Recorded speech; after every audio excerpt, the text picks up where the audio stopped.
Hello, Vijay. How are you doing? I'm sure you've been reading something interesting for us to discuss today. Hi, Mani. Good to see you. Very very happy to discuss with you now. You're right. I was reading something about the power of mind, and something that really came to me was about two phrases that we often hear. One is called mind over matter, right? And you also hear on the other side saying that mind is a good servant but a bad boss. Now, if you look at it, these two things appears to be contradictory, but the underlying message is that mind is very powerful. So that's one thing that I returned. And I was thinking about, it's like a sharp knife. When we have a sharp knife, we have an opportunity to use it for performing a surgery and save lives. On the other hand, the same weapon could be used for attacking someone and take away lives. So what we do with the sharp knife entirely depends on our intention and what we do with it. I think mind is also the same. It can be a friend or a foe, depending on how we develop mastery over it. So I was thinking, what can we learn from ancient scriptures about developing mastery over mind?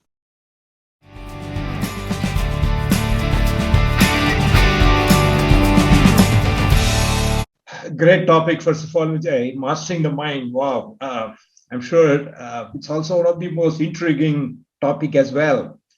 But the good news is we do have this reference in the ancient Indian scripture of Bhagavad Gita, the 13th chapter.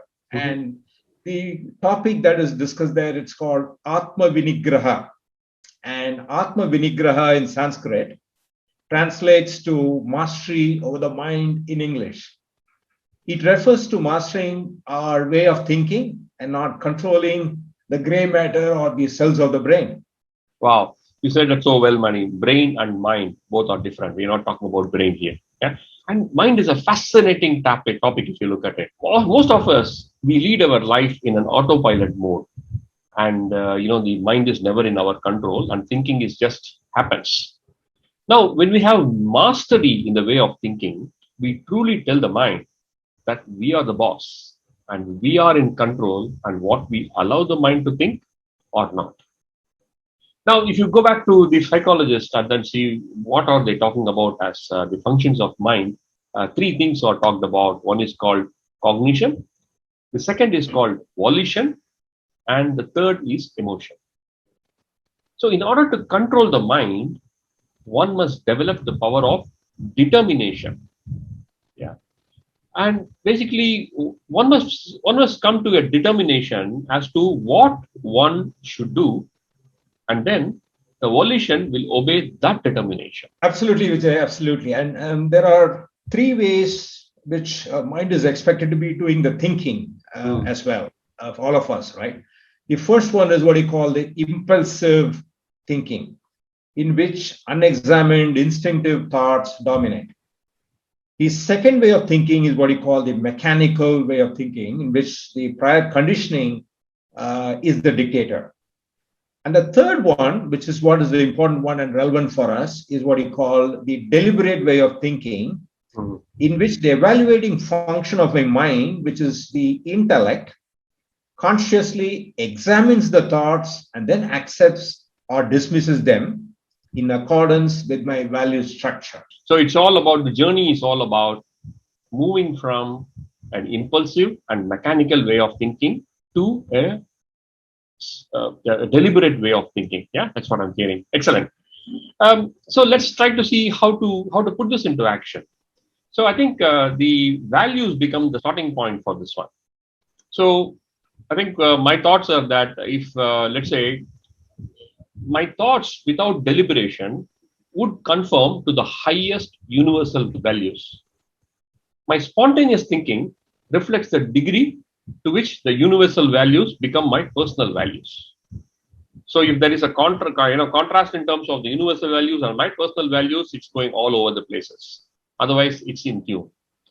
For example, if honesty and integrity, if it's a core value and it's a part of my DNA, my mind will never venture into thoughts that are going to put me in opposite of these values. Let's take an organization context. So there are large organizations, they define their core values, what they stand for, and the culture is built around that. They expect their leaders and their employees to demonstrate these core values and ingrain the same in the way of work. Oh, yes, absolutely. Well said. See, given that the values are going to guide the way we think, specifically if you want to be more deliberate, practice deliberate way of thinking, then what is becoming very, very critical is to shape our personal values early into our life and career. The mind is nothing but a collection of thoughts that have left deep impressions in us and based on which we build our likes and dislikes. Mhm. And these likes and dislikes we build, which also guide our reason and thereby our determination to act in a way, obviously are linked to our value structure. Someone who has control over the mind has a discipline of what thoughts go in their mind. They quickly exit any negative thoughts or thoughts that are opposite to their value structure, and they are always very, very alert. Wow, you said it so well. And I think one thing that I would like to add is that it is never too late. Whatever stage that we are in, we can start it now. That becomes a very empowering thing for us, right? I think a single point out of the mind, a way to describe the capacity of the mind to stay within a given line of thinking. It doesn't mean that you're going to be too restrictive, but within the value structure. This is great. This is very crucial. So it's the art of applying the mind consistently to a given pursuit for a length of time. If I am alert and conscious of what my mind is doing, I always have a choice over my ways of thinking. With choice, I can change and also conform my behaviors to values. With choice, I can learn from mistakes and hold to commitments in the face of distraction. No, well said. If we practice these aspects, what you described, Vijay, one will never feel overpowered by the stress of circumstances when people may typically lose temper or make bad decisions or even commit horrific crimes. There is never going to be a moment of weakness if we are truly practicing mindful thinking and we are always watching our thoughts and we are very, very deliberate the way we act and think. You summed it up so well, Mani. Let's practice AtmaVinigraha and show our mind that we are the boss.